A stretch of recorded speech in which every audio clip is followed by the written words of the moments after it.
Hello and welcome to Songs for the Struggling Artist, the blogcast. This is episode 308. My name is Emily Rainbow Davis. I am still on jury duty. Oh my Lord. I am not allowed to talk about it, but I will when it's over. I don't know if there will be blogs, but I would not be surprised. So, we'll see what that is. Meanwhile, today's blog is about Twitter and all of the drama around Elon Musk and people leaving. And is he still buying it? I don't even know. I know it changes every 5 minutes. I know a lot of people were like, oh, don't worry. He says he's buying it, but that man never does anything he says he's going to do. So don't even worry. And it does sound like that might in fact be the case. Well, we will see. Anyway, I published this one on May 13th, so a month ago. And I wrote it sometime before then. So it may be a little bit out of date. But not particularly, I don't think. It remains true in its spirit, I guess. Anyway, here it is. It is called Maybe Stick Around Twitter a Little While Longer. Twitter has never been my drug. I wasn't into it when it started, and I only begrudgingly wade in there now. I used to set a timer for 10 minutes so I could get in and get out. I'm not a fan of it, but it's where a lot of people are, so I feel obligated to check in with it and participate. I feel the same way about Instagram and TikTok. I have about 5 minutes of tolerance on those platforms before I am done. Facebook is stickier for me. Most of my friends and family are there. I love them. I like to be where I can see them. But regardless of my personal taste, these are the places people gather in these times. When I want to know what's happening right this second, I check what people are talking about on Twitter. When I need to share personal news, Facebook is the answer. And every single one of those platforms is owned by a creepy billionaire. The fact that ownership of Twitter is switching from one creepy billionaire to another one is disturbing, sure, but I'm not sure that deleting our profiles is the answer. Especially since, as I learned on Twitter, if you delete your profile, you lose access to your stuff, but the platform retains it.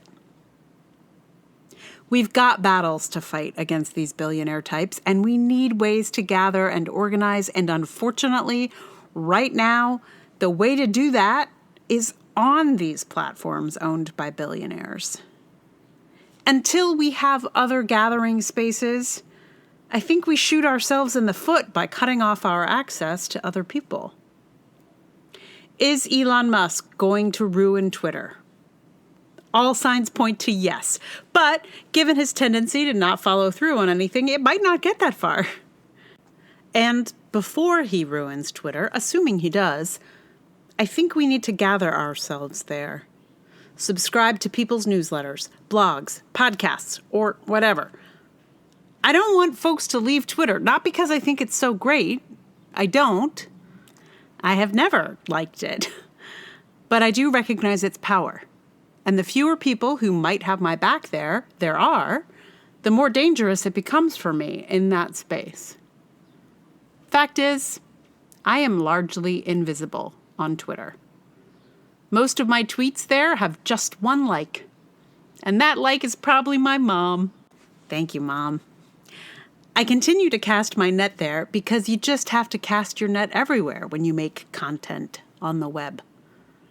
When the people I know leave a platform, my chances of getting more than one like on a post diminish significantly. I know a lot of people deleted their Twitter accounts so as not to add value to Elon Musk's portfolio, which I understand completely. I don't want to see that guy get richer either. But the value of one person's Twitter account is nothing to to Elon Musk, particularly if you're not doing big numbers there. If you have 1,000 followers, I'm sorry, but you make not a speck of difference to his bottom line. I am absolutely insignificant in his portfolio with my 927 followers, 990 before Musk took over. I don't matter to Musk. If I had a couple million followers, though, maybe I could make a tiny drop of difference. Also, significantly, these millions of followers would also give me power to do things like get a publishing deal. But if most of my million followers split, I would lose all of my power to make a difference. And Musk doesn't feel it at all. I think sometimes people get a false sense of their own importance on a social media platform. They think saying something on Twitter is like saying something to some friend in a room. They think their account is more powerful than it is. This happens whether someone has 3 followers or 1 million, though I'm sure the larger the numbers, the larger the effect. Getting likes and followers can equate to real-world power. People have gotten book deals or TV shows from single tweets or just having a certain number of followers. But that doesn't happen for most of us. Most of us are shouting into a void heard by a handful of people, if we're lucky. I'm putting stuff out all the time, so I'm used to it. But I watch others share my stuff sometimes with all their hope and enthusiasm, and then watch as my stuff meets the same indifference that I experience most of the time. They get 1 like from me, and then maybe their mom or mine. Thank you, Mom. And then the thing is over. But even though they don't get thousands of likes from sharing my stuff, it is very meaningful to me that they took the time to post it. If the people who do that sort of thing for me from time to time were to leave, there would be no one to share my stuff at all. It'd just be me, a bunch of famous people, and Elon Musk left on Twitter. And probably at that point, I'd have to leave too. Which would be fine if people were engaging with my stuff elsewhere, but they're not. The current public commons are these weird billionaire-owned platforms. You leave the public commons and you leave the rest of us, those of us who feel we have to be there for the sharing of our work, on our own, without any support at all. Don't stay for Mr. Musk. He's ridiculous. Stay for those of us with a few hundred followers and tiny social circles. You may not have power to dent Musk's portfolio, but you are significantly powerful for people like me. So I was thinking about social media and how we need a new one, and remembering a time when there were different ones. And then I remembered a thing about jury duty that I can tell you, which I found absolutely hilarious. So in the central jury room, they have a TV that's going, playing television, playing cop shows, which I think is super weird and probably hugely problematic from a priming perspective. Anyway, that aside, there's like a video that's like explaining what jury service is and what you're supposed to do and how you're supposed to conduct yourself. And then they have these sort of pretend judges and lawyers, say what they would say or whatever. And the judge in this video says, you're not allowed to post on social media about the trial. Don't post on Facebook, MySpace, or Twitter. And it very clearly places the moment that video was made, that they were concerned people were going to post on MySpace. So watch out, I'm going to post all my jury details on my MySpace account, which I did have and probably do still have, because I think there was this whole thing where it all still exists out there, but and then I got like a notice about a breach. Anyway, I just RIP MySpace, I guess. Are there people out there still using MySpace? I guess that's my big question. I don't know what happened to my Friendster account either. RIP Friendster, RIP MySpace, and then let's go ahead and have the new one, whatever it's going to be. So then we don't have to worry about Facebook and Twitter. Anyway, for a song today, I felt like the song Get Together would be appropriate because we need to get together in some space.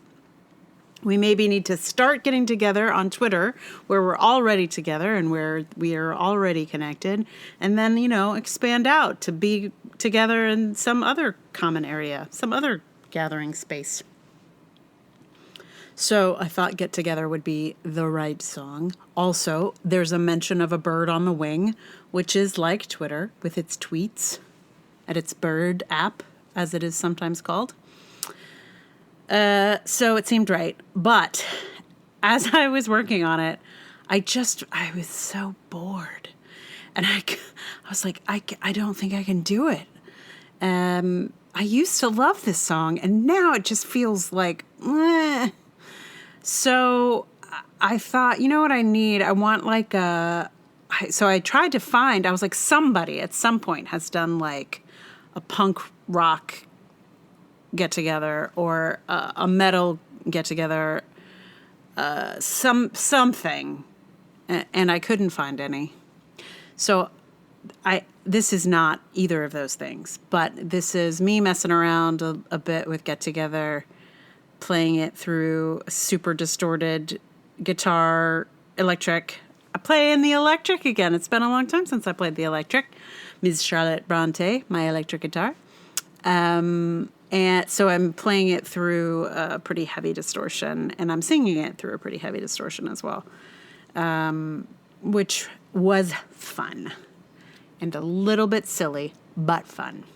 So I don't think, anyone's going to sign me up to play a distortion tour, but it felt like the way to handle this particular song in this particular moment. Maybe down the line it'll feel okay to be that earnest again, but not right now. Anyway, I'm going to play that for you in just a moment. Meanwhile, thank you so much for listening. If you like the podcast, please tell someone about it. Like, review, subscribe, all the things. If you would like to support it with your dollars, patreon.com/Emily R. Davis is the place for that. Also Ko-fi, also PayPal. All those links are in the show notes. And season 2 of The Dragoning is coming out on July 4th. So mark your calendar. Yeah, so here you are. Here it is. Here is Get Together on electric guitar.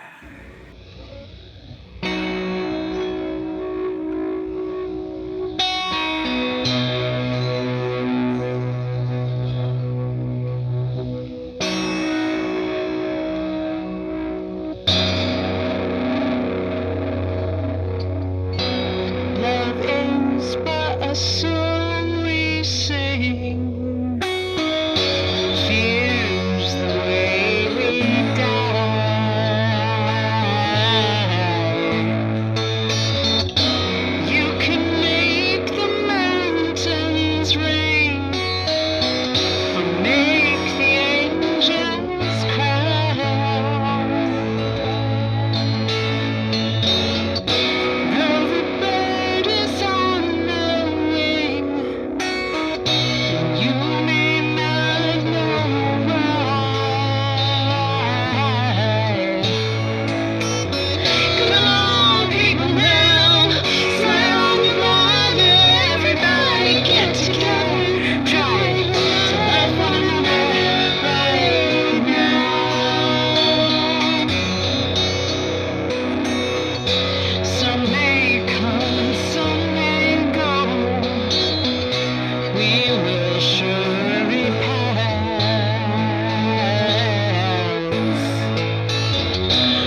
right now.